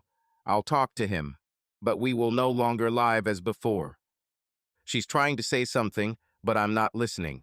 I simply open the door and step outside to be greeted by the cool night air. At this moment, I do not feel relief, only acute pain, and the realization that there is nothing good left. Only the wreckage of our relationship. I still don't fully understand how I will live further, but I know for sure. Here, in this house, next to Sarah, I can no longer be. I get into the car, start the engine, and only then allow myself a couple of seconds of weakness. I tilt my head towards the steering wheel and close my eyes. The life we had built for so many years collapsed in an instant. But I can't. I don't want to forgive the betrayal. I still have to figure myself out, explain myself to my son, and perhaps have difficult conversations with lawyers and friends. But the first thing is to simply leave, so as not to feel her despair behind her, not to hear her sobs, and not to see what our family has turned into. I leave the yard, step on the gas, and drive off into the night, clearly realizing that there is no turning back. Sarah. I remember that evening when Josh asked me to sit down and talk, as clearly as if it had happened just a minute ago. I walked into the living room, feeling as if I was standing on the edge of an abyss. My legs couldn't move, my heart was beating somewhere in my throat, my breathing was ragged. And although he simply said, "Sarah, sit down," I immediately realized the moment of truth had come. Now it is useless to deny, it is useless to come up with excuses. I saw it in his eyes, cold determination and bitterness. When he said that he knew everything, that he had found messages and correspondence with Drew, it seemed to me that the floor had fallen out from under my feet. Everything that I was afraid of, that I worried about at night, that I painfully tried to hide, was revealed in an instant. It seemed that my body was covered with an ice crust, and my mental shock knew no bounds. I wanted to scream that this was not so, that he had understood everything wrong, but I knew he was not mistaken. He had plenty of evidence, and I myself gave him this evidence, shamelessly not noticing how carefully he watched my every step. I sat huddled on the edge of the chair, afraid to even move. There was a pounding in my head. Say something, lie, make up an excuse, but the voice inside knew, it's useless. He saw all the correspondence, all the photographs. He knew how often I was late at work. This betrayal of mine was exposed, and I stood as if naked under his heavy gaze. I tried to justify myself, saying that I didn't want this, that I did it for the sake of my family, for the sake of the career that I so passionately desired. And partly it was true. I really felt backed into a corner, seeing no other way to break out of my own stagnant life, and the feeling that I was not appreciated either at home or in the company. But listening to myself from the outside, I understood how pathetic my arguments sounded for the person whom I deceived and betrayed. I was scared to look into the eyes of my husband, whom I had loved for so long, and see only pain and cold there. That night is enough to understand that we will never be the same again. When Josh said he was filing for divorce, I seemed to lose my strength. Until that moment, I had a faint hope that maybe he would give me a chance. What if I repent and beg for forgiveness? He will forgive, and we will start all over again. But he said it too confidently, too calmly, without hysterics or scandals. It was this composure that struck me to the heart. I sat and cried, and he just looked cold and said that he could no longer live with me and could not love the person who did this to him. I remember him getting up and saying that he was going away for a few days to think things over, and then he would file for divorce. I wanted to fall at his feet, hug him, stop him, but I knew, by doing this, I would only humiliate myself. I have already humiliated him with my behavior, with my months of lies, and now he is unlikely to be able to believe in my sincerity. Sitting in the living room, I cried, and one thought was spinning in my head. What now? What will happen to our family, to Ethan, to the house? I couldn't believe that it all ended like that in one evening, in a few minutes of conversation. But in truth, this end has been brewing for a long time. My lie was just the tip of the iceberg, under which fatigue, mutual claims, and unspoken grievances had accumulated. Since then, a new stage began for me, life on the ruins. Josh left with only the essentials. I heard him go out the door and felt the echoing emptiness of the house. Ethan was already asleep, thank God. I had no idea how to explain all this to him. That night I didn't sleep a wink, got up every now and then, wandered around the rooms, trying to figure out where to go now. I felt like a criminal who had destroyed my own family, and I didn't know if I would have the right to repent. The next morning I had another difficult task ahead of me, explaining to my son that Dad wouldn't be coming back today. I thought of dozens of options, but when Ethan asked, "Mom, where is Dad?" my throat tightened. I said that Dad had a lot of work, and that he would live separately for a while. Ethan looked surprised, but did not ask any more questions. Fortunately, he is 9, and he cannot yet fully understand the scale of the disaster. I stood looking into his eyes, dying of guilt. The first days were the most difficult. I was tossed between the desire to call Josh and beg him to come back, and the understanding that he still wouldn't forgive. I saw that he turned off the phone or hung up calls. I could hear from his voice when we were discussing something related to Ethan that he didn't want to talk to me any longer than necessary. He said, "We will discuss the details with a lawyer." Then I finally realized that something irreparable had happened. My career, for which I took such a reckless step, ceased to make sense to me. I could no longer go to work and make eye contact with Drew, knowing that he had somehow won. I ached inside every day. I hated myself for succumbing to this man, his promises and pressure, realizing that our romance was the most cruel mistake in my life. So I made a decision: quit. Write a statement right away, without waiting for me to be thrown out or for Drew to force me to continue this monstrous relationship. Of course, he tried to object. When I told him that I couldn't work here anymore, he chuckled and said, "You're running away like a rat from a ship. But keep in mind that it won't look very good on your resume if I don't give you the best recommendations." However, now his threats had no power over me. I had nothing left to lose except the remnants of self-respect. I signed all the papers and left the office feeling like I was throwing off shackles, but at the same time I realized that I was left unemployed, on the verge of divorce, and with virtually no moral support. While Josh and I went through all the formalities, Ethan stayed with me. My son saw that I was crying at night, that I was not sleeping, but I tried as best I could to protect him from the real reason. When he asked why Dad wasn't coming back, I said that we were having temporary difficulties and that Dad was very busy. But he was no longer little. He felt that something was wrong. One night, as I was putting him to bed, Ethan said with a frown, "Mom, did you and Dad have a fight? He didn't tell me anything. He just promised that he'll come soon, but I feel like you're not talking." It was like I had a lump in my throat. I remembered that evening when we were still a family, how we read him a book about space and laughed at his ridiculous fantasies about aliens. And now everything is in the past. I didn't know how to admit my betrayal to a 9-year-old child, so I gently hugged him and said, "You see, dear, my dad and I have serious disagreements, but we both love you very much. We will work it out. It will just take some time." Tears came, but I held on for his sake. Ethan hugged me tightly, pressing his warm cheek to my neck, and whispered, "I don't want you to get a divorce, Mom." I couldn't answer these words. I just smiled bitterly and kissed him. My guilt pressed on me with such force that it seemed like I would suffocate. A few days later, Josh finally showed up at the door to pick up some of his things and talk to me about Ethan's future. He called in advance and said that he would arrive late in the evening when his son was already asleep. When I opened the door, my heart sank. He stood on the threshold in his jacket, his gaze direct and cold.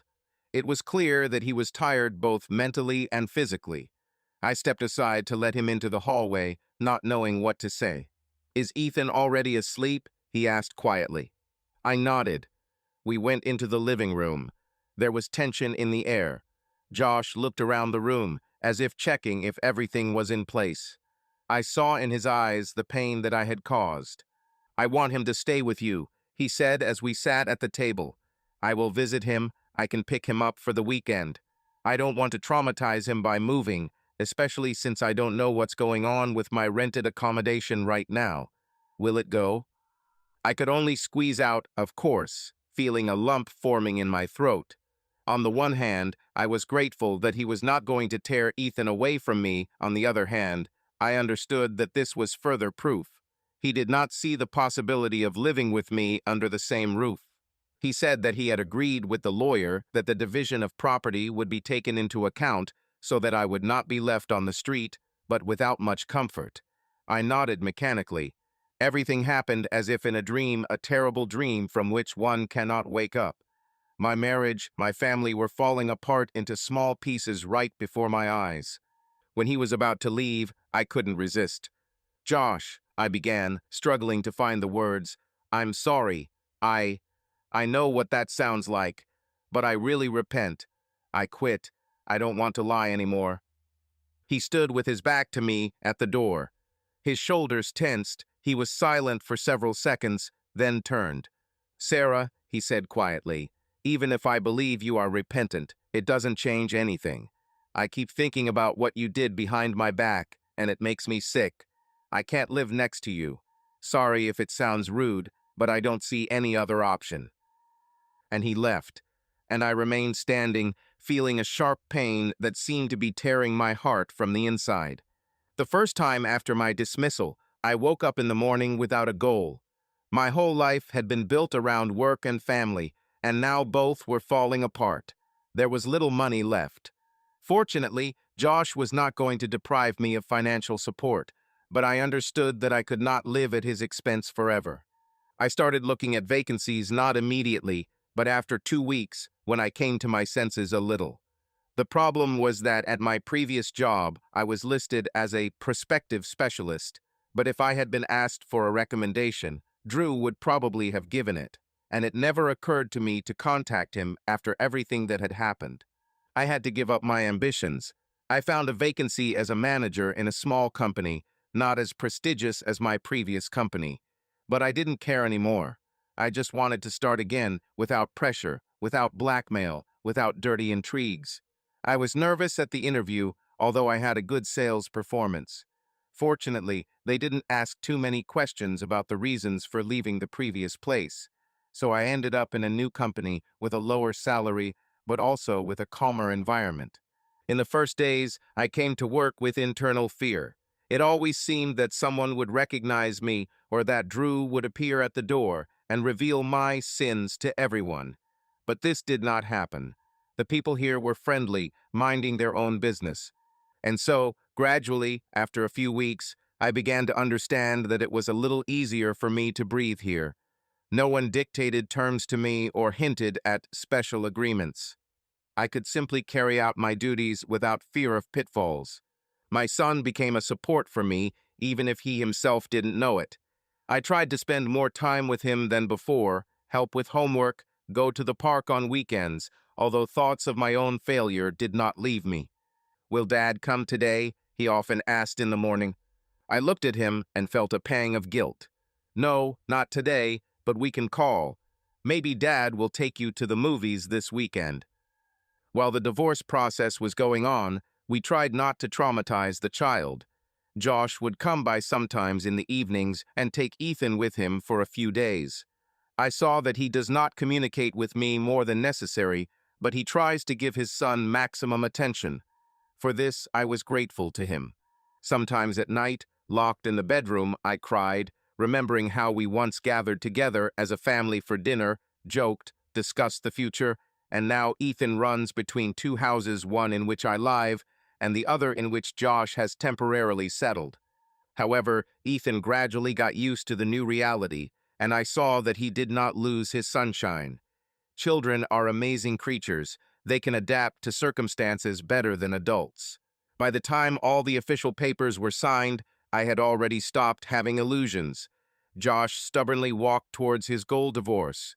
He gave me part of the money and helped me draw up an agreement on the division of property so that Ethan had his own room and did not feel disadvantaged. But there were no more conversations between us about saving the marriage. At the final hearing in court, we essentially just confirmed that we both agreed and went our separate ways. On the street in front of the courthouse, I saw his look. There was weariness and some kind of bitter liberation in it. It seemed that he was glad that this stage was now over. I understood that it was my own fault, and this made it even more painful.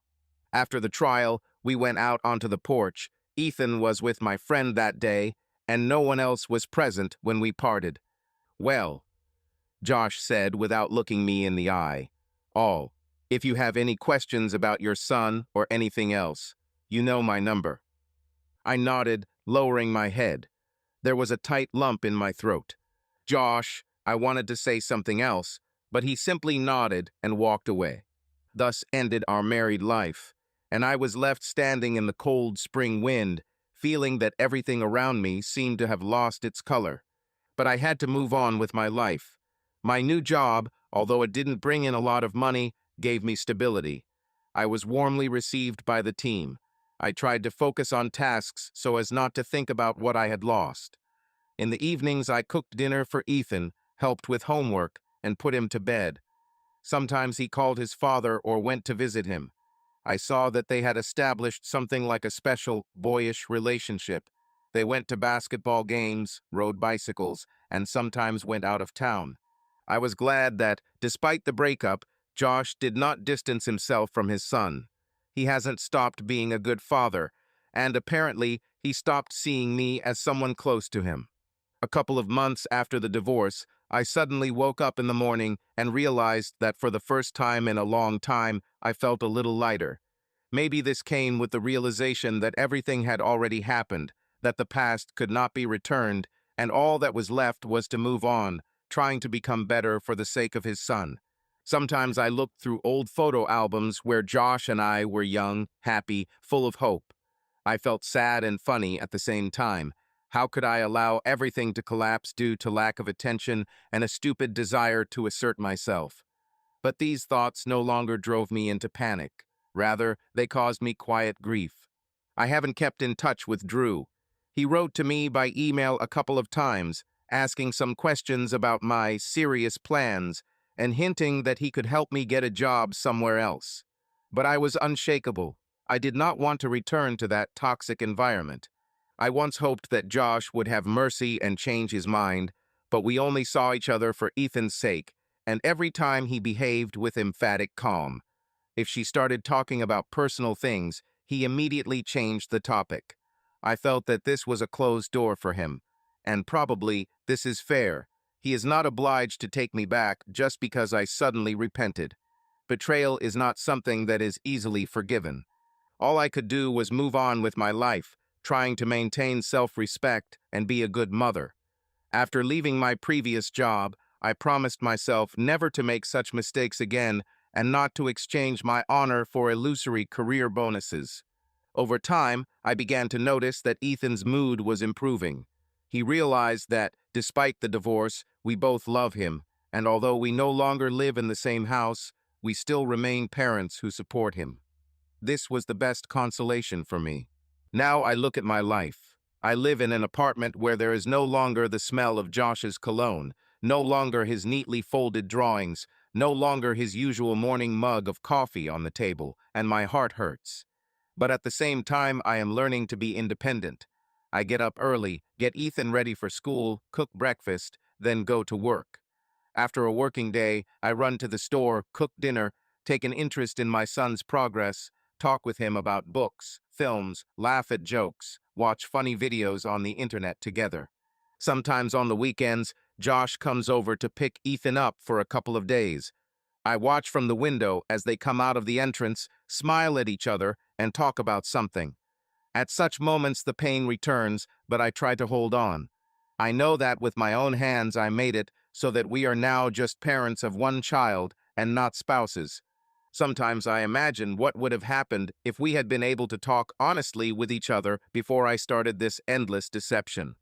Perhaps we could find a compromise. I would admit how invisible I feel next to his architectural projects, how afraid I am of remaining in the shadows.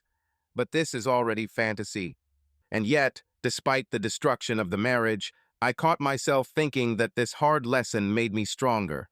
I realized how important it is to express my feelings in a timely manner, not to accumulate resentment, not to look for fixes in the form of lovers or dubious relationships, and also how one wrong step can cost your entire life. In the evenings, when Ethan is already asleep, I think about the future. Maybe one day I will meet another person who can accept my past. Or maybe I'll raise Ethan myself and devote myself to him, to work, and to restoring my dignity. But the main thing is that I realize that I never want to live in a lie and fear of exposure again. Losing the trust of a loved one is the most terrible retribution. And so, taking careful steps day by day, I try to build a new life. She does not have the brilliance of her previous career. She does not have the status of the wife of a talented architect. But she has honesty with herself and a chance to be close to her son, even if not with the entire family. When I see Ethan smile, I remember Josh's words about how we will never be the same. And it's true. But maybe we can be at least a little better sincere, more attentive to each other, albeit separately. This is the price of my mistakes, and I have learned to bear it without complaint. Therefore, looking back at what happened, I feel bitterness, but also a quiet determination. Yes, I stumbled, lost my family, but I will continue to live for the sake of my son, for the opportunity to improve, for the chance to forgive myself someday. Of course, there will be a scar, and many things will never come back. But now I know that no promotion and no promises are worth destroying the most sacred thing, trust and love in marriage. And I will have to live with this knowledge further, trying never to forget this painful lesson. Subscribe to our channel so that your love doesn't cheat on you, and go ahead and listen to the next story, because this story is nothing compared to the next one. If you're under 18, don't even think, click to the next one.